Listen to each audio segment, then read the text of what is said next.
Code of conduct. Heavy is the head that wears the crown. I put in extra work that just can't be found. I took the sword out the stone, wasn't a thing. Look me in my eyes cause I'm a king. Look me in my eyes cause I'm a king. God made me punch in accurate numbers. My castle won't crumble. What I tackle will fumble. I've been a leader when they ain't see it, but now my feet is up. According to me, royalty didn't end with King Tut. Crown on my head, clouds is at my legs. Big says sky is the limit. I look down on the ledge. I push the bar like I'm opening a cell. Hands in my cookie jar, you won't come out with a single nail. I need all of mine. The weight of my shoulders won't fit on a scale. What's a king to a giant? Well, Goliath fell. Even if we playin' chess, dog, this king can't be checked. I make all my moves on the board, I invented my steps. I'm a king, the blood of a ruler, I feel like Mansa Musa. Make your squad disappear like landing by the Bermuda. Triangle, look at it from my angle. I'm a king, the closest thing to being one of God's angels. I'm a king. Heavy is the head that wears the crown. I put in extra work that just can't be found. I took the sword out the stone, wasn't a thing. Look me in my eyes cause I'm a king. Look me in my eyes cause I'm a king. All right, man. Good morning, good afternoon, good evening, and good night. This is the Code of Conduct with the King podcast. I am your host, JSpenceTheKing, and I am back. It feels like a long time since I've done it, even though I did it last week, but it just didn't feel the same. I wasn't in my little space with my whole little setup. Shout out to K-Gun for holding me down last week. But, yeah, I'm back. Our boys, hey, they didn't do it. They didn't do it. I thought they was going to do it. Sunday. They didn't do it. But that's okay. We're going to talk about it. We're going to talk about it a lot. I have 3 special guests joining me today. My man, Brian Bowers, is already in the comments. He's going to be joining me in a little bit to talk. We got my man, Charlie Gross from Built in Buffalo. I've been saying I wanted to have him on for some time. He and I, a lot of times on Twitter and on social media, we kind of butt heads about a lot of the takes about the Bills. So we're going to talk to him a little bit, kind of get a back and forth going.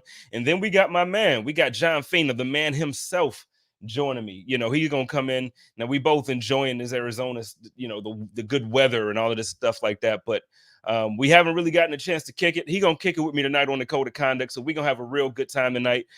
Before I bring everybody in, though, I did want to have a little bit of time to just kind of talk to you myself, just kind of address some things. So the first thing that I really want to talk about is I want to talk about Josh for a second. I know we all love Josh. And I'm not going to say anything that makes it feel like I don't love him. So y'all don't have to beat me up. Y'all can put your swords away. Y'all can put your guns away and all that stuff. Josh, whether or not he's going to be MVP, whether or not he earned MVP, whether or not he's the best quarterback in the league this year, whether or not, regardless of whatever criteria most people want to come up with to anoint somebody MVP or say that somebody is MVP worthy or a candidate of MVP or anything like that, regardless, right? Sunday, Josh Allen showed me, if he has not shown me before, he's shown me that he's the guy I want to be the quarterback of my team for the foreseeable future. If he didn't show me anything else, he showed me that he's the guy that I want to have on my team when the game is on the line. And I know some people are going to be smart about it. Well, Spence, how can you say that? He didn't win the game. No, he didn't win the game. But guess what? At some point, the score was like 24-3. At some point, it was at a point where people were like, you know what? I don't even want to watch this game no more. One of my friends, I'm not going to say his name because he's part of Bill's Mafia, so I ain't going to get on him. But one of my guys in the chat was like, you know what? I'm going to go ahead and switch and watch this Will Smith doc on Hulu or whatever it is on. I don't even know what Will Smith is on right now, but he got some docu-series on, and he's like, you know what, I'm gonna go and watch that, and it got interesting, so he came back to watch it. Now, real Bills Mafia don't do that. I'm throwing shots there at my guy. I'm not gonna say his name, but you know who you are. Not watching the Bills because you thought they was gonna lose, and they lost. But one of the things that made me proud is the way they fought and they didn't give up. A lot of times, you see teams when they're beat, you see teams just be beat. and you can see the body language and the way they're walking on the field in between plays, the way they're kind of interacting with each other. You see all of that.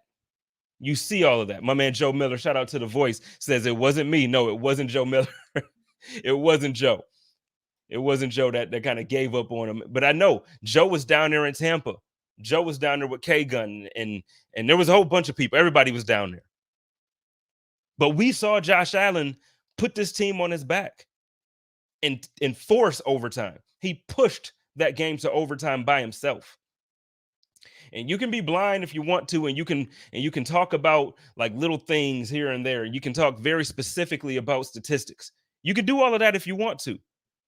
But what I saw was a team that stuck together and played for their quarterback, and even past that, they played for their coach.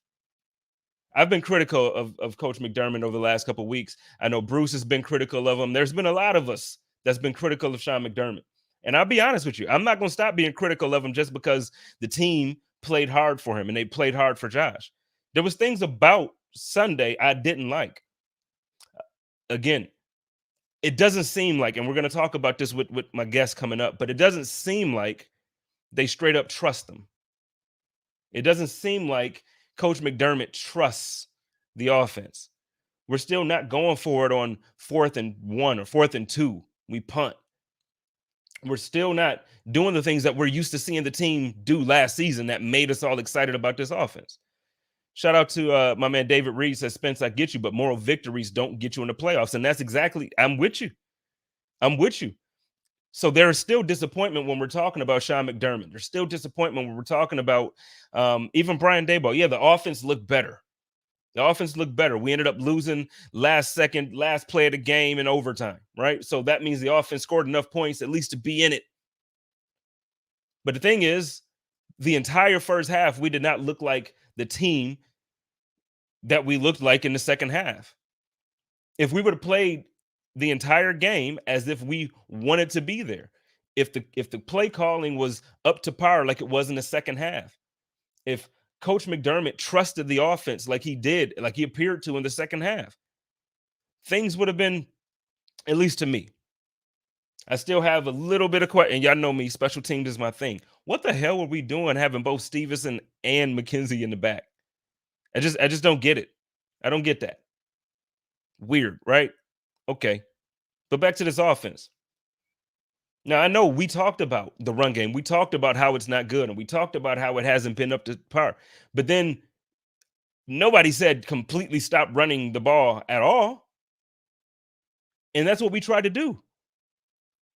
And then once we realized, hey, okay, we got to at least hand the ball off a couple times here. Second half rolls around, we start letting Josh Allen be Josh Allen. Now, I don't think they gave him the playbook and said, go out there and call your own plays and do your thing, but they let him go a little bit. And that's what I've been wanting to see for the entire game, though. I need to see that for 4 quarters. I needed to be to the point now where we've been saying Josh Allen is one of the top 3, top 5 quarterbacks in the league. He's this, he's that. We've been saying that. Now it's time to see it. It's crunch time now. We just lost 2 games in a row. We're not sitting pretty in the playoff picture. We're 7th. We need to see the guy that we just made franchise quarterback be the franchise guy. There's no moral victories. No moral victories. But there are things that I saw that made me say, you know what? Okay, maybe it's time they put this thing together. And the biggest part of that makes me feel confident about it is Josh Allen and seeing what he did Sunday. Seeing him run for 100 yards and seeing him pass for 300. Like that's the quarterback that we've been missing. But before we even get to that point, now we got to talk about his injury. We're going to talk about that with the guest too. But there's so much crap. There's so much crap when you're talking about this team that gets lost because we're the Bills. We're Bills Mafia, right? One of the things I want to talk about, one last thing I want to talk about before I bring my guest in, and this is part of where I was going. All the crap that I'm talking about here now is somewhat of this flip-floppy attitude and attention. From now, last week I talked about the local media and I talked about Bills Mafia and the fan base. Man, this time I got to talk about some of this national media. I got to talk about it. I'm going to play this clip for y'all real quick. We're going to get into this.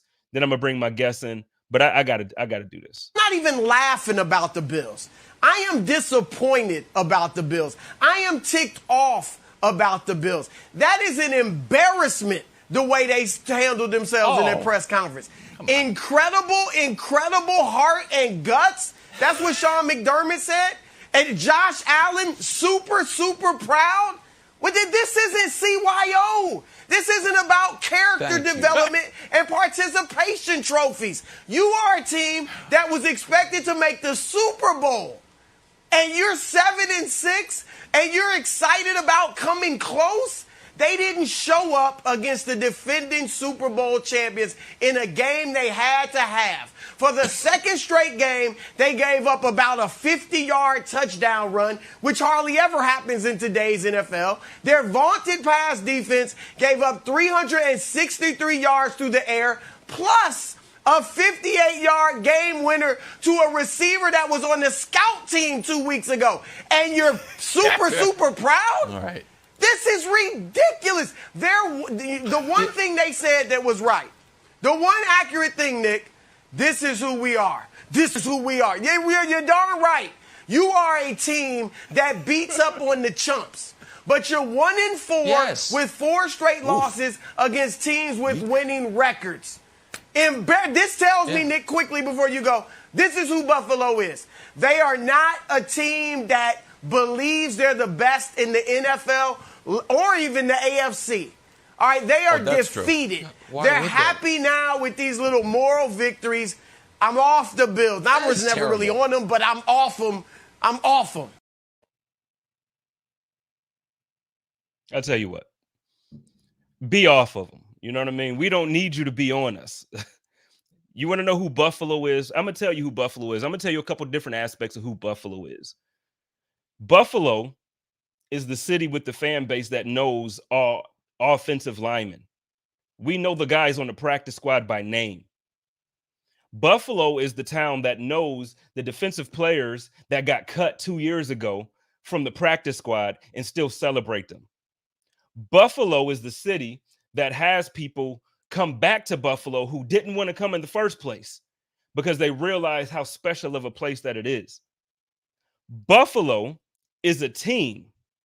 Now I'll get off of the fan base. Buffalo is a team that, regardless if you care or not, Buffalo is a team that has all pro talent. We have Pro Bowl talent. Oh, guess what? We have a left tackle who everybody knows his name. I'm so tired of seeing these narratives and seeing these people come out here and specifically pick on Bills Mafia because they know that we're busy on Twitter. They know we get busy on Instagram. They know that we make noise and we loud. And they know that the ratings, and they saw what it did for Nick Wright. But this dude don't even know the names of the players that he's talking about when he's discussing a game. And we're going to let this guy who actually isn't even relevant in the field. Let me not, because I don't want to get in trouble. I got to be politically correct and stuff. I represent a network. Buffalo Rumblings. Shout out to my team at Buffalo Rumblings. Shout out to everybody. But I'm going to just tell y'all, it's time out. It's time out, man. It's time out. You want to talk about an embarrassment. The embarrassing thing is that you want to sit here and tell grown men who celebrated about something, basically coming back from a game that was so out of reach, so out of hand. And you want to sit here and critique guys who have something to build on. Okay, I tell you what, FS1, you keep those guys, you keep Nick Wright, and you keep those guys like that. And I want to hear it, just like we had to hear from Nick Wright, which he still didn't be a man of his word and stand up to all the stuff he was saying after he was talking about Kansas City was going to dog walk the Bills. What happened then?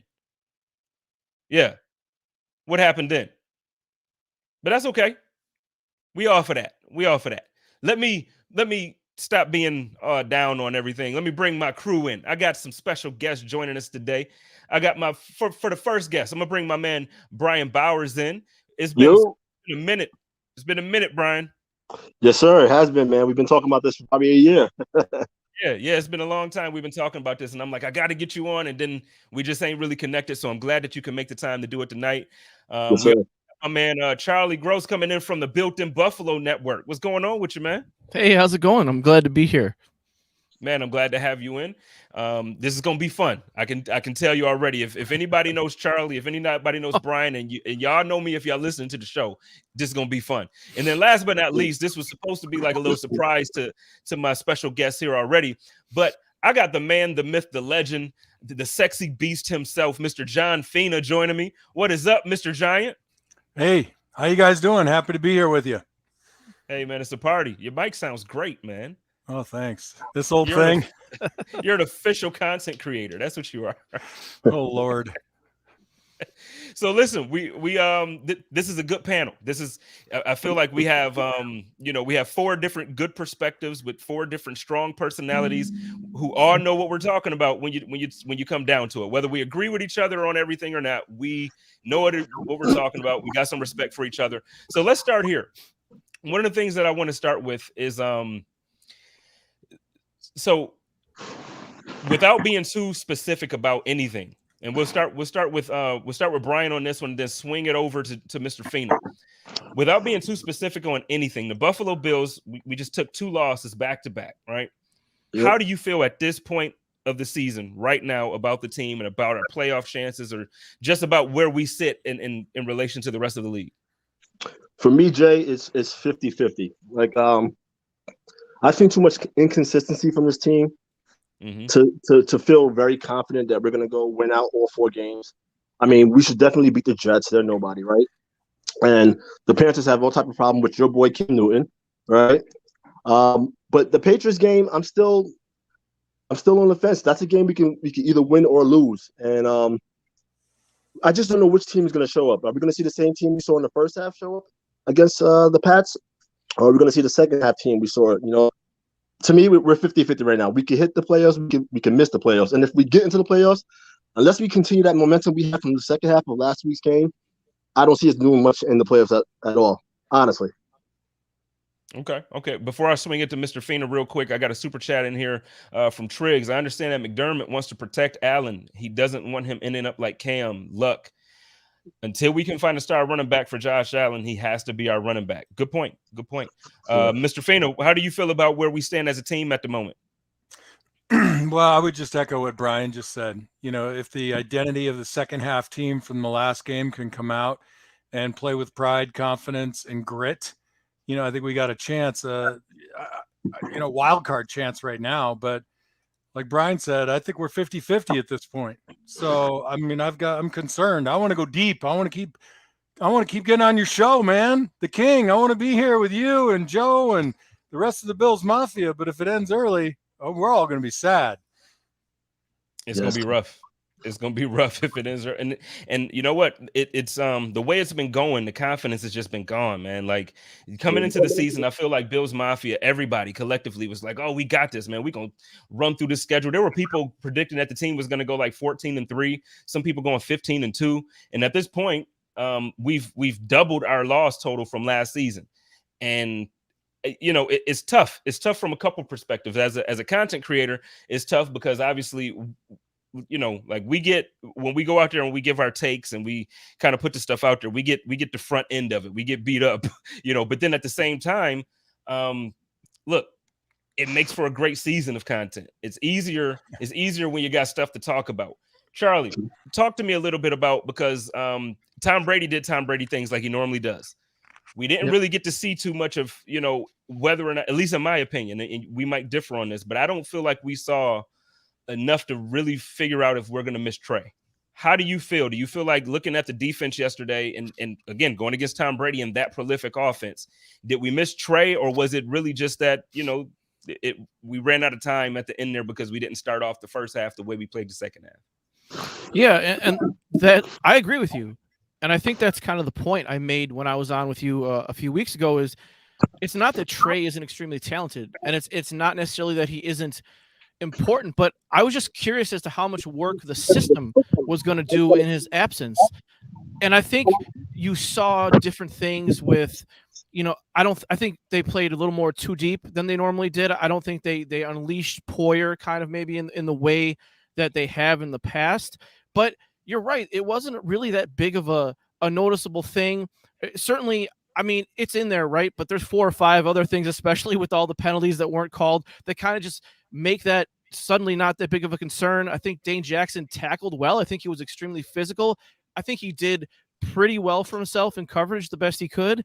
And as far as the last play goes, I know some people will think it was maybe if Trey was in there, there would have been more communication. I mean, McDermott seemed to indicate that he wanted Edmonds to cap that route there, so he kind of dismissed that a little bit.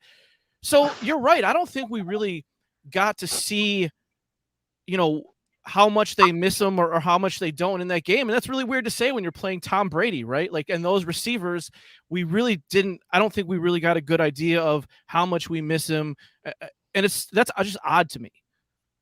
Yeah, no, I agree. What do you think about that, John? Because that was one of the things that I wanted to ask you about earlier when we were on Twitter, and you're like, well, let me know, send me some stuff, and we can chat. One of the questions I wanted to have is like, when I'm watching this game, obviously it's Tom Brady, and he picks apart defenses. It's what he's done for years, and it's what he's going to do until he retires. I didn't quite see it. Like, he had numbers, so I'm not saying like he wasn't Tom Brady, but I just didn't see it to where I felt like, oh my God, he's just absolutely destroying. Like, it felt like the flow of the game was going, but he just wasn't destroying us like I'm used to, Tom Brady being. I agree. I mean, there's no question that we miss Trey, and like Charlie was saying, you have to make certain adjustments in his absence, but there was no glaring void. There was no drop off that was considerable to the point of panic or anything of that nature. The telltale portion of this game is that just the offense didn't deliver in the first half, and you can't expect to hang around forever when Tom Brady is at quarterback against you. But they'll have to continue to evolve and game plan in his absence. But I think by and large, I think they performed admirably. Yeah, I would agree with you, because especially, like I said, without Trey, you would have kind of expected that secondary to kind of give up some bigger plays. They gave up the one big play on the ground, in my opinion. And then obviously the touchdown in overtime. Brian, what are your thoughts on the secondary and how they perform without Trey? And then we can kind of move on to, I want to talk about, I didn't send this in the prepared questions for you guys, but I kind of want to talk about the run defense for a little bit. So, but what are your thoughts about the secondary? Well, anytime you lose a guy like Trey White, you're going to have concerns. That being said, I agree with John and I agree with Charlie. I think we played kind of admirably without Trey White. We didn't give up, huge plays or huge chunk plays in the passing game. And I think Dane Jackson was very active. He's a very active tackler in the run game. He got his hands on some balls in the pass game. I think he played very well, which kind of gives me a little bit of confidence, that he played that well against that quarterback with that receiving core. That kind of makes me feel good about, Trey not being there, but, going forward for the next 4 games. Thanks, Chris. Yeah, no, I feel good about it. So I feel good about the secondary. And now you just said something that but I don't want to get too far ahead. But you know what? We'll come back to the defense. I know I just said I want to, but when you just said that, looking forward to the next few games that we have, I don't know how likely. It sounded like obviously Josh was like, look, there was no way I was coming out of that game. And it sounds like he's pretty much going to try to play through whatever this foot injury is, whether I think it's like a sprained foot or a sprained toe or something like that. So regardless of what it is, it sounds like he's not really willing himself to sit any of these games. But I saw a couple people who I typically normally trust as far as reporting say that we very well may likely see Mr. Trubisky. So I want to start here with John. What are do you think that we're going to see Mitch? And if so, how confident are you, as far as, even though like it's the Jets and it's whoever we're playing, it's like, how confident are you that if it has to be Mitch, we can still kind of lock this thing down to make it to the latter parts of January and hopefully February? Well, if he's ready to go, meaning if Josh knows now that he's out and Mitch gets the full week of prep, I think you have a really good shot. But if you're kidding around and Josh Allen has taken 90% of the reps and then suddenly on game day or the day before he's down, that's a problem. I think Josh plays. I just think, there's enough time. He'll get the recovery in. It doesn't seem to be severe. And I think it'd be hard to keep him out anyway. So yeah. I think we see JA 17 for the game. As a former player, is it really Is it really that big of a deal? And I mean this from the most genuine and most, I guess, naive place as a fan, because we always hear about, like, yeah, if he gets the full week of practice as the backup quarterback, it matters. My question is, Mr. Trubisky has been a starter in the league for years now. He's had reps, and he's been in this system now for the full season basically, and he knows the playbook. Do you really think it matters if he gets the full week of reps in with the players, or is it just because you mentioned it? So that's why I'm asking, is that I just always thought, like, these guys are pros, man. Like, they know the playbook. No, I think they do. Brian, I don't know what your opinion is, but you just, you get it. It's more than just dropping back and throwing the ball and making the reads. It's that kind of community brotherhood thing that you develop during practice, nudging and BSing and doing that kind of stuff. When you're on the outside of it, it's different than when you're in the huddle and, you're cutting it up back and forth, and that builds your confidence. And yeah, I think it matters. Okay. All right. So, well, let's get back to now. That's not to say he can't succeed if he walks, into this game without taking any reps throughout the week. I think he's a capable guy, but I think it helps. Well, yeah, no, absolutely. I mean, we've seen guys not be prepared because they obviously go into the game thinking that so-and-so is going to be healthy, and then they get injured in the first quarter. Like, look at Lamar Jackson this past weekend. Obviously the Ravens didn't win, but hey, we saw a backup quarterback come in and do I'm talking about Huntley, for those who aren't familiar. He came and he did a very good Lamar Jackson impersonation, and he almost willed that team to a victory. So, I mean, it happens. And I guess that's why, as a fan, it's like, wait, does it? So, but I get your point. You make a good point there. So, but let's pivot back again to the defense, where we were talking about the secondary, and then I kind of want to talk about the run defense. And let's start with Charlie, and then we'll shoot this one to Brian after Charlie. So the run defense, again, gave up a big play, and everybody everybody wants to pick on a few guys, which is fine, because that's what you do. You notice a guy miss a tackle, or you notice a guy that you feel like missed some type of assignment, and it's our job to beat up on them. That's what we think as fans. What do you think about that run defense, and more specifically, obviously the big play in the first quarter? What are we looking at now when we're looking at this run game? Because now it seems like we can't play against a physically aggressive teams, is what it seems like. Yeah, I think there is something to the whole out physical thing that I think even the Bills themselves may have brought up a few weeks ago. I think there's something to that. I think you need a certain attitude, or in the run game that, I don't know. I mean, if we say Feliciano has it, I'm not sure if he really does. So I think there's something to that. Certainly as an outsider, I feel like there's something to that. And I did go back and I did watch the All-22 this afternoon. And from what I could see, I watched that run play in particular because there's been a lot of talk about the Bills not hitting the correct gaps and things of that nature. And to me, I think it was really a really well-designed play by Tampa. I think they had most of their wide receivers to the left side of Brady.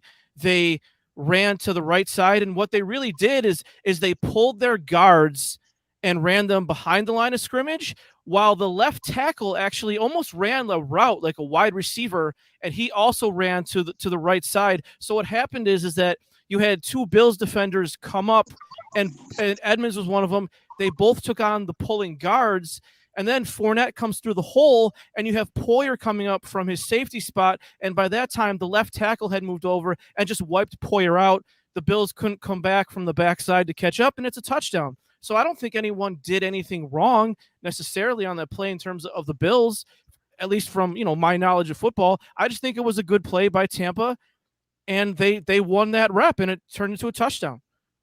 You know what, Brian, sometimes that happens, man. Like, sometimes, and I know as fans, it's tough for us to actually fathom, like, well, no, that was just a good play. They got us. And on that play, I honestly, I agree with Charlie there. I just feel like, the defense overall for the season, and I've been like literally this last week been having this argument with people, because people are talking like, the defense is just horrible and the run defense is horrible. And I'm like, dude, even against the Patriots, when you look at the yardage they gave up, but you look at the amount of rush attempts it took, and I know, again, you can't take out the big play, But if you're talking about averages and you're talking about how that goes, the other 43 or 42 rushing attempts, they would have averaged 3.4 yards a carry. So if it wasn't for the 64-yard play, they wouldn't have averaged 5 yards a carry for the entire game. So like I feel like a lot of times one big play makes us emotionally passionate and just like we go in. What's your assessment of this run defense? Do you feel like we're there? Do you feel like we need to kind of figure some things out? Or do you know, like, I don't know, man, because you see that we have these great defensive outings, and then you see stuff like this. Where are you at? Talking to me, Spence? Yeah. To me, I mean, we've seen this run defense for the last 3 years look like this. Like at times where, sorry, somebody's calling me. If you think back to 2019, there was, I think, a stretch of games where we gave up 200 yards on the ground. Like, and people always say, you know, we need Star Latulele in there, and Star's been on the field and we've gotten gashed before. If you're a good run defense, I just don't see you don't give up big runs for touchdowns, and we've done that against the Colts. We did it against the Pats. We did it against the Bucks. I think it's a lack of physicality. I think it's something to do with gap integrity. I think we need to upgrade at the defensive tackle position. Not just, not trying to sing out Star, but Ed Oliver's undersized, and Jerry Hughes is, I don't know what's going on with Jerry Hughes. And Edmonds is still like missing assignments and I think overshooting gaps. There's something definitely off, and it scares me going forward against any team that's going to be physical in the run game if we're in the playoffs, because I don't have confidence that we can just shut somebody down. We may stop them here, we may stop them there, but I think the Bills' defense is always prone to giving up that big, explosive, toxic play. Man, I disagree. But that's okay. What do you think, John? Because so for me, obviously he threw some salt on my guy Tremaine there, and he threw some salt on Star and now I think no, and that's why I want you on here, because I know you keep it real, and because for me the thing is I can admit when Tremaine doesn't play his best. So John, like last game, not this game that we just played against the Buccaneers, but the game prior, I felt like Tremaine didn't play his best game last week. But that's not saying he's not playing well now. I didn't think he played horribly Sunday at all. Even the touchdown that everybody wants to say, oh my God, like Tremaine gave up this touchdown, the game is over. It's one of those impossible plays that I don't think 99% of the linebackers in the league could have made that play. What do you think about the defense in general, the run defense, and then even if you kind of speak to Tremaine and his performance? Well, I disagree a little bit with Brian. I think we're better off with Star in there. He may not be the solution long term, but we certainly miss him right now. And that's my opinion. With respect to the way Tremaine's been playing, I got to be honest with you. I've not met a guy who's had a 17-game streak in his entire career. So there are going to be ups and downs. He still does make a couple of mistakes. And if, I went back because you and Joe give me homework. It's aggravating, but I went back and looked at the final play, the touchdown play. And, I think the biggest issue, and I didn't make a note whether it was Poyer or Hyde, who was a single high safety, they drew to the defense's right because Gronkowski was breaking on a deep corner route. And that's what pulled the safety away. But when I looked at it a little bit more closely, I was trying to figure out what's going through Tremaine's mind here. And for a second, I have him glimpsing into the backfield. There's no running back. So why is he not getting depth and getting into his drop? And I think that's really, and I talked about it last night. He's 2 steps away from making that play for a 7-yard gain. But I can't figure, I'm trying to riddle why he wasn't dropping back into his curl route. I felt like his depth was at about 6. He stayed at about 6. If he had been at 8 or 10, then he'd have seen the cross, and you could tell that they were going to try and run a pick. And it didn't work out. There was too much depth between receivers, but he would have been in position to either take the penalty or make the tackle. But it was a hell of a play. They cleared everybody out, but Gronkowski and the way the safety played it is what opened up the field. How do you look at him going for? And I know this is a little bit more in depth than this, but how do you look at him going forward? I know, there's a lot of talk, at least in the fan base, of like, hey, he shouldn't even get the extension. Now, the Buffalo Bills, they gave him the 5-year option. So we do have him for the 5th year. How do you see his play as far as, in comparison to other guys around the league? Is he somebody that you would extend that, that you would want to extend, or is he somebody that you're like, I still haven't seen enough? I know he's young, but I'd rather, do the 5th year. If he doesn't do it, we can draft or try to bring somebody in from free agency. Well, I think pretty soon he's going to have his 21st birthday, right? No, I keep him. I like him. I don't know what you guys think, but I think you stay with the guy. Well, you know what I think. What do you think, Charlie? Oh yeah, I don't think there's any doubt that. I mean, I know I'd be stunned if they didn't keep him. So not that I'm in their head, but I can't see them not keeping him. And I want to keep him too. I at some point the whole he's young thing has to disappear, right? But maybe that's just who he is. And if this is who he is, he's still a pretty good player. He's not a bad player. He's not an average player. I think he's a very good player. And if time stopped, development stopped right now for Tremaine Edmunds, and he never got better and he never got worse, I'd still want him on my team. Maybe he doesn't get the Darius Leonard contract, right, where it's 19 a year. Maybe they try to keep him around 14 or 15. Put some incentives in there, kind of like they did with Milano's injuries. But yeah, I'm keeping Tremaine Edmunds. I mean, I think that talk of getting rid of him or it's just it's so crazy. Every little thing is just so nitpicked, and it's so over talked sometimes, and I can't even imagine back in the 90s what would happen if social media existed in that time. And I just think we're so passionate that we just criticize every little thing, and he's a really good player. Why wouldn't you want him on your team? Charlie, I think you're changing people's minds about you tonight, man. Like you coming with it, like you coming with these takes, and you on point. I'm just saying, where you at with it, B? I know you. The reason why I even asked John that question is because you kind of threw some salt on my dude there, so I had to call you out specifically. So what you think about Tremaine? Listen, I'm not a Tremaine hater at all. I think Tremaine is a good player, and I agree with Charlie and John that we keep him. I just think Charlie's right. We should keep him on a incentive-based contract. I don't think we should pay big money for him because he hasn't showed us that he's going to be a top 2 linebacker yet. But that's not to say he's not going to grow into that. But at some point, we got to say, he's not just young anymore. He's got to grow into that role sooner than later. But I say we keep him. I like Tremaine. Yeah, I'll add to this, Brian. If I had to come back and play football in this era, his position is the last position I would want on the field. There is no worse position than playing in a 4-2 as a linebacker, and especially what they ask him to do out in space like that. The problem is when he does great stuff, you don't even see it because it just sort of disappears, and then he comes up and he makes a great play, and we all get excited. But he adds so much range into that middle secondary area that, I mean, that's just my opinion. No, I agree with him.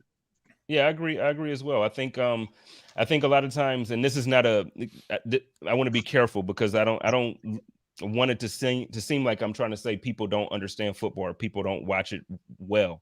But I think a lot of times as fans who don't know, like for instance, you played the game, John, so you literally know that the way they teach it on the field is completely different than when we're sitting in our living room watching it. So I think a lot of times we don't understand the assignments that Tremaine Edmunds actually has. And last season I had Lorenzo Alexander on the chop up with me, and we were talking, and he basically said, like, no, Tremaine's doing literally everything that the coaching staff is asking him to do. And this play here, and like he broke it down for me and was like, look, I get that y'all might think that he missed the tackle here, but his assignment is that guy. And if he doesn't go for this guy, then forget this tackle. That ball probably isn't even thrown where it's thrown. And then Tremaine is probably giving up a 40-yard touchdown. Like, he just explained so many different things that as a fan, I didn't even look at from that perspective. Can you kind of speak to that for a second, John? Yeah, I mean, I think the biggest trap for fans as they watch the game, two things: the amount of education that they're getting from everywhere now, right? Everybody can be an expert, but you can never replace the speed and the timing that happens on the field. And, we can rewind a play. I rewind plays like 6, 7, 8 times because I'm trying to figure out what's the philosophy here and there. And I'm always trying to remember, put yourself back into player mode, because it just doesn't translate. Like, you can say this is what you should have done, but when you're on the field, it's a completely different emotional and visual and physical contextual environment. And I don't know what other way I can put it other than, we all can see the game much better. All fans are better educated, but there are certain nuances to having been in the game that you'll never be able to incorporate into your qualitative analysis. Yeah. Go ahead, Charlie. I think you had something to say. Yeah, I was gonna say, a lot of fans. I think there's different layers to football fans, right? There's some fans who just want to go to the game on Sunday and want their team to win, and there's other fans who want to talk about the team all week, and there's other fans who want to get into the analytics and they want to watch the all 22 and they're seeking out information. So there's all different layers of fans who are all commenting on this game, and I think the one thing is that as John said, and obviously John knows, football is very nuanced. I would encourage everyone to go look at the all 22. And I'm not saying like you're going to be able to see it the way John would or the way Eric Turner from Cover One would. That's not what I'm saying. But it opens up your mind kind of to all the different things. And I think Tremaine's length does take away certain plays in the middle of the field, but you don't see that because, first of all, the broadcast angle is pretty terrible. They'll never change it, but it's awful. You can't really see anything when it comes to being down the field or even at the line of scrimmage. So there's a lot of things that happen that he's going to take away, and you're not going to realize, okay, this guy didn't throw it there because Tremaine is there and because he has this huge wingspan. And I'm not saying like you can just watch all 22 and suddenly understand assignments. The only way you're going to understand an assignment is if you're in the locker room or on the coaching staff. But there's ways where I think we can really appreciate the game and the nuances if we seek out more education. And that's what I try to do. I don't know a lot about football, but I try to talk to people who know more than me. And if you don't want to do that as a fan, that's totally fine. Everyone can be a fan in any way they want. But what I'm saying is we have different layers of fans, and football is super nuanced, and not every fan cares. They just want to tell you how they feel. Yeah, no, you're 100% right. I go with that take 100%, 10 times out of 10. I saw John shaking his head as well. Trigg, shout out to Triggs again. Our linebackers are built for the pass and not the run. Brian, let me have you jump in on that and kind of like, is that how you feel about the linebackers? Do you think they're built for the pass and not the run? Because it seems like that's where we're getting beat is by running teams. I don't think the linebackers are just built for the pass only. I disagree with that. I just think we need maybe to keep our linebackers more clean, keep the bigger blockers off of these guys. You think back to when Ray Lewis played with guys like Siragusa, and, these guys just were behemoths, and they just occupied two offensive linemen at a time where Ray Lewis could just roam free. Tremaine doesn't usually get that. He's got to fight off a block. Matt Milano's undersized. He's got to fight off blocks. So I don't think it's that they can't defend the run. I think they just need some more help from the trenches. Yeah. I saw John shaking his head there as well. Did you have something there, or you were just in agreement? I love it. I think it's great, Brian. I think that's a great take. My man D Money says, I think the D line is failing the linebackers, and I think that's really what it comes down to. And so I'm gonna get back on schedule to the questions that I sent you guys. I'm sorry, the show went completely different. But before we do, so we're talking about Star, we're talking about this D line. Dude, at the beginning of the season, it seemed like Groot was about to take this league by storm. Is it me, or have we been quiet about Groot? Have we been quiet this entire season about Jerry Hughes? And I know everybody's favorite thing to say about Jerry is that, he gets held every single play and the refs just don't call it, which there's a little bit of truth to the fact that I feel like there's a lot of holding calls that don't seem to go the Bills' way. Touche. I don't want to cause any bad moments for anybody, any triggering, anything like that. But we obviously saw the hold against Diggs didn't get caught twice. We saw all this stuff happening, but this defensive line has been underwhelming. When coming into the season, Brandon Beane was on the broadcast bragging, saying that this is a strength of the team now, and now we were going to be dominant at the point of attack. How do you see that, John? Do you see it as being a strength, and why are we so quiet on this line now? I don't see us taking advantage of opportunities just to, rather than play gap defense. I don't see us taking opportunities to kind of take an edge on running down, so to speak, and try to be disruptors in the backfield. We're playing a little too much catch and read, and I just don't think we're built for that. I think we'd be better off with a little bit more kind of aggressive hitting gaps to stop the run. And again, I mean, if you have Starr in there, maybe he's doing a Hamilton where he's grabbing one guy and grabbing another guy and hoping to get away with it and keeping the linebackers clean. But I just don't think we're going to do well just facing up guys and taking a man-to-man. I think we got to take some angles and hit some shoulders. Yeah, I'm agreeing with you. Let's move on from the defense. Let's move on from it because I don't want to beat Wait, those one guys last up. point, though. I do think for it. that in pass rush, our defensive ends, there's a lack of creativity in the rush. I mean, I can't look at any one of these guys other than Hughes and know what their signature move is. I just don't see like what move are they working. I see a lot too many guys just rushing into tackles and guards and doing this and then trying to make a move. That's too late. You're done. That's a dream as an offensive lineman. So in your estimation, is that a coaching thing, or is that, the players kind of not like where do you, and I don't want to say blame, but I guess, yeah, where do you want to place the blame for that? I don't know.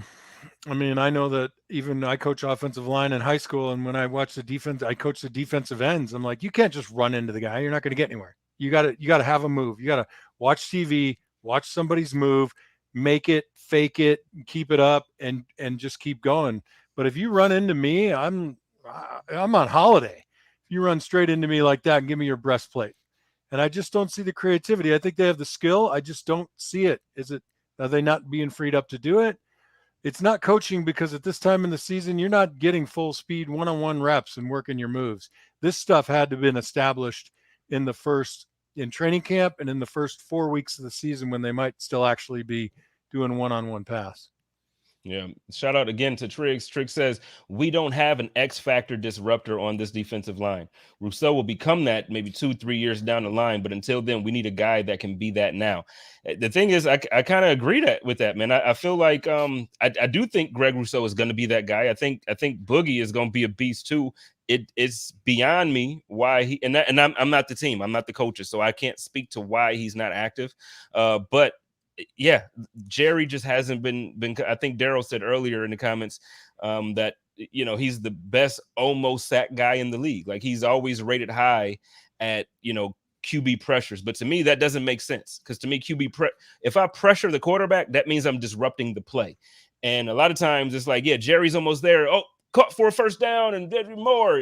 That's not pressure to me. That just means you made the quarterback kind of run a couple steps outside the pocket to the right. Brian, before we move on from this topic, why don't you kind of give your take on that, or kind of, how do you feel about that? Well, Jerry Hughes, to me, he was always, to me, a kind of more of a role player, and he probably built his reputation off playing with Mary Williams, Kyle Williams, and Marcel Darius. I mean, the cold front we had back then, that was a lethal line. But Jerry is the number one guy. He's not a Von Miller, he's not I'm getting the Bears pass rusher right now. But he's not one of those guys. Rousseau's young. I still think he needs some time to develop some moves. But I agree with John. A lot of these guys don't seem to have any moves when they come to attack the offensive line.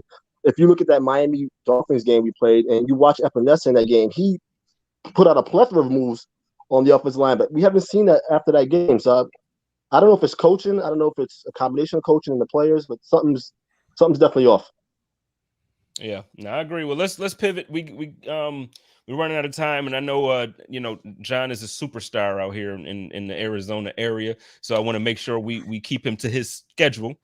But let's talk about this offense a little bit. Let's switch to the offense. So, speaking of creativity, because John was talking about the lack of creativity on the defensive line and how the defensive linemen just don't seem to have creativity out there. Offensively, that's been a complaint from a lot of us for a long while. This Sunday, it looks like they kind of got some creativity back. One of the things that I've been asking for was to get Isaiah McKenzie involved in the offense, not necessarily back on special teams again, but on the offense. Last season, Isaiah McKenzie was a big part of the offense. He was a special part of the offense.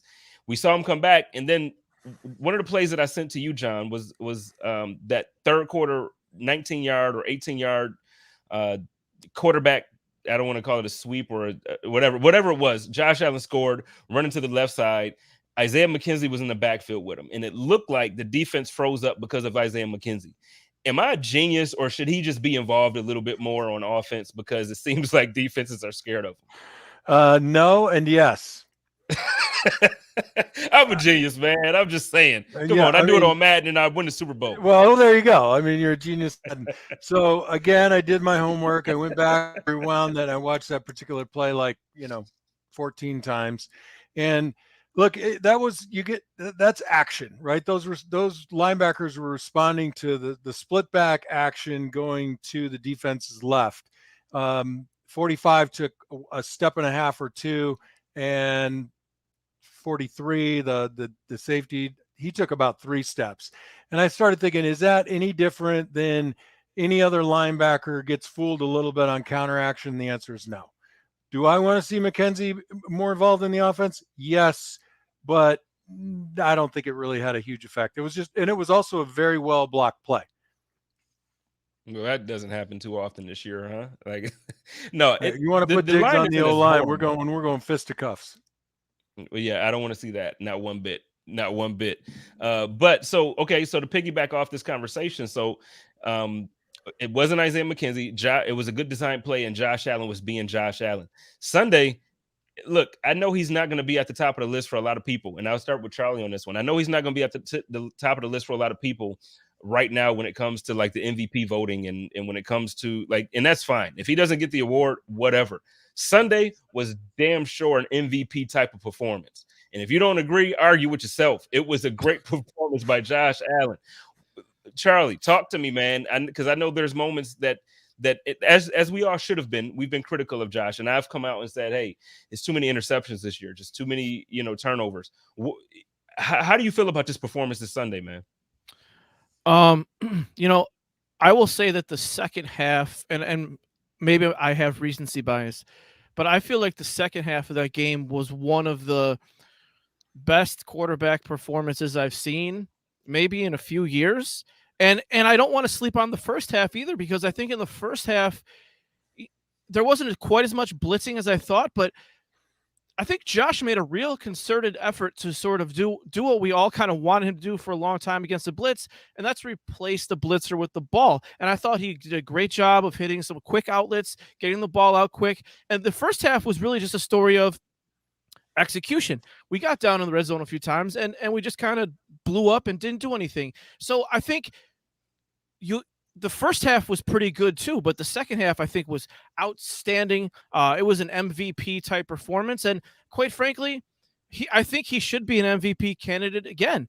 My analytics company does a little tracking on this, and right now I think I have him 3rd or 4th in the race. I think Brady has been statistically the leader of the entire season. His season is pretty crazy, and Josh Allen's right on the same pace that he was last year. And I thought last year that Josh should have been the MVP. The only difference in stats between him and Aaron Rodgers was that Rodgers had a couple more touchdown passes. That's it. Aside from that, they were neck and neck. I think Josh Allen should get strong consideration this year for the MVP. I don't think he'll win it because of Brady, but that second half, and even with the first half, I think it was an outstanding performance, and possibly, or maybe even obviously the best one of his career. Well, let me ask you this, Brian, because the offense, so last year, the offense seemed to be like really, really just prolific, man. And I don't know if it's that we surprised some people. I don't know if it is, people weren't really expecting that from Josh or what, but we came out and it seemed like we were just doing it. Every time down, we would do what we needed to do. Now it seems like we're losing some trust with the coaching staff too. They're not even trusting those guys on 4th and short. We punted the ball on 4th and 2. I saw something on our side of the field or very close to midfield where, again, last year we would have gone for it. I'm seeing that our red zone offense isn't performing up to par. So with this MVP performance from Josh, there's still deficiencies on this offense. How do you see it, or what do you see that needs to be the correction at this point going forward from now to get us to February? Well, I mean, some of the things I think can't be corrected during the season, like with the offensive line. And I know Phoenix talked about this, and it's not all on the offensive line. They haven't played completely poorly in every game. There are games where Josh just holds the ball too long. I don't know if that's a Dable thing with throwing up deeper plays and Josh is unwilling to check it down. But I think Gabe Davis was a big part of why the offense looked a little more like last year's offense in this game. When Mandy Sanders went out with the injury, it seemed to me like they just turned on a switch, and it was literally Gabe Davis, Cole Beasley, and Stephon Diggs again on the field like they were last year when Josh was lights out. I don't know how much that has to do with it, but to me, that looked like obvious. I think Gabriel Davis needs to be the number 2 guy going forward. Yes, you can still rotate Manny in if he's healthy, but I think he brings something to the offense that Emmanuel Sanders doesn't. First of all, his size. He's probably a little quicker footed now that Manny's getting a little older, and he's better in run blocking than Emmanuel Sanders too. So I think that's what we need to do going forward for the offense. Man, this is the second time tonight I disagree with you, Brian. I don't know what's happening, man. You normally my dude. Well, I don't disagree fully because I agree that Gabriel Davis should probably be way more involved than he has been up to this point. But the thing is, I don't see what everybody's not seeing with Emmanuel Sanders. I know he hasn't gotten the targets. I know he hasn't, so the completions haven't been there for a few games now. We've had a stretch there, but it's not for lack of effort or it's not because of lack of skill. He's still very, very good at his age. He's still very like he can burn the top. Like he could like take the top off of a defense. And we saw it early in the season. He was our best receiver for a couple games there. Without the performance of Emmanuel Sanders, a couple of those early games we wouldn't have won. So I just don't know if I agree. What I think needs, my opinion, and we'll get John's take on this. My take on it is that we need to see more of it where all of those guys are involved. I want to see Cole get a certain number. If Josh is going to throw it, I think he threw 54 times Sunday. If Josh is going to throw the ball 50 times, I need to see Diggs get 10 to 12 of those. And I need to see the rest of those guys getting 6 to 8 every single, and not every guy, but I'm saying I need Sanders to get 8. I need Beasley to get 8. These guys need to get targets. They're not going to catch every ball, but we have the type of weapons on this roster as wide receivers, and even Dawson Knox. We forget him as a tight end when we talk about the receiver position, but he's out there, man. And he's making plays. I need these guys to get targets, man. And Emmanuel Sanders, I don't care how dangerous of a weapon you are. We saw with my man Odell Beckham Jr. this weekend. When he was in Cleveland, everybody wanted to blame it on him. And granted, there are things that Odell Beckham Jr. does that probably affects that offense out there in Cleveland. But Odell Beckham Jr. out here now, he scored 3 touchdowns since he's left. The guy needs targets. Baker still, I think he threw 2 touchdowns to wide receivers since Odell left. It's not Odell Beckham Jr.'s. Fast, come over to Buffalo now. We have receivers like that. Emmanuel Sanders is that dude when he gets targets, man. We need to get him some targets. Am I wrong? Am I wrong with this, John? I see you down there kind of I see the wheels turning. I don't know. I mean, no offense to you or offense to you. I don't care. Offense. I like to hear it one week to the next. Like we need to target Diggs. We need to target Beasley. We need to go to Sanders. So, I mean, I just can't take it. I'm on a carousel. I just want to, I don't even think about it. So that's my comment. Now, my secondary comment to something you said a little bit back was what's going on in the red zone. To me, that's the real emergency that's happening right now. Mm-hmm. And I think, I mean, they're either predictable or they are not creative, right? Or both. So I know there was big talk of that in the early 90s when I arrived, was the difference between the previous offensive coordinator and the current was there was no special package against the team that we were playing in the red zone, and we started to become predictable. And again, without being in the planning room, and the game plan for this week game was done last week, right? They've already been working on it. So whatever's there is there now. But I think they need to solve that problem. That's a huge glaring problem. Red zone. Yeah, the red zone. And I guess that was where I was going with Isaiah McKenzie earlier, because I feel like last season he was one of the most dynamic playmakers when it came down to the red zone. And even if he wasn't actually, I mean, he scored touchdowns, but even if it wasn't for the touchdowns that he was scoring, he absolutely made defenses account for where he was because they knew how, just how much of a gadget player that he was for us. And I don't mean that I know a lot of times people think gadget, it's a negative term. I look at it like, yeah, we can plug him anywhere on the field when we're in the red zone and he makes something happen. So, but yeah, hey, gentlemen, thank y'all, man. We got to do a round 2 of this because I feel like this hour actually went by a whole lot faster than what I'm used to. So I would love to get y'all back on and do this again soon, like real soon. I got somebody next week. Maybe we can run this back the week after with the same 3 guys and kind of get the conversation going a little bit further. So if that's okay with y'all, let's schedule it. Let's make that thing happen. Because first of all, I love John. First of all, you're the only one. Brian, it was great doing the show with you. Charlie, I love your insights. Players sometimes forget about some of the benefits coming from the analytics side, and you look at things in a different light, and it sort of gives me a little bit of reevaluation of how I view the game. So it's a pleasure having you give your insights, and as always, King, it's awesome hanging out with you. Thank you, man. And Joe told me I have to plug my show on your show, so don't forget, on Monday nights, the Off Tackle with John Fina show with your guest host, actually consistent host, Joe the Man Miller. Yeah. See, I normally give you at the end of the show, I'm like, tell everybody where they find you and what time is your show, but you did it. I'm still going to give you that shot because you got everything going on. You got a lot. But I want to agree with you about Charlie. Look, I know a lot of times, because I'm part of the, we have fun on Twitter and we go back and forth, but I want you to know, man, like, you're a big part of the community. I enjoy what you do. I enjoy what you talk about, and you make it interesting for us. So keep doing what you do, man. We got to get you back on here. So why don't you do the same thing that John just did and let everybody know where they can find you when your shows are live, and what network you're on and everything, all that good stuff. Okay, I am a member of the Built in Buffalo network. I do a podcast on Wednesday called Halftime Adjustments. You can find me on Twitter at Charlie_Gross_. Please check out the whole Built in Buffalo network. We do YouTube shows, lots of podcasts, Facebook, Instagram, all that stuff. And yes, I have an analytics company called Trust the Process Analytics. I do draft analytics and in-season analytics. You can find that on Twitter at TTP_analytics. And I appreciate the kind words from John and Spence. I appreciate you having me on, and also the kind words from you as well. And Brian, it was nice to meet you. John, it was nice to meet you as well. All right, buddy B, you know what time it is, man. Let everybody know what the deal is. Excuse me. I'm not even sure I know my Twitter handle. I believe it's BEZ_4. That's where you can find me talking all day on Twitter, and all the chats for from Buffalo Rumblings to John Fina and Joe Miller show to the Hump Day Hotline. I'm in every show, every chat. You guys know who I am.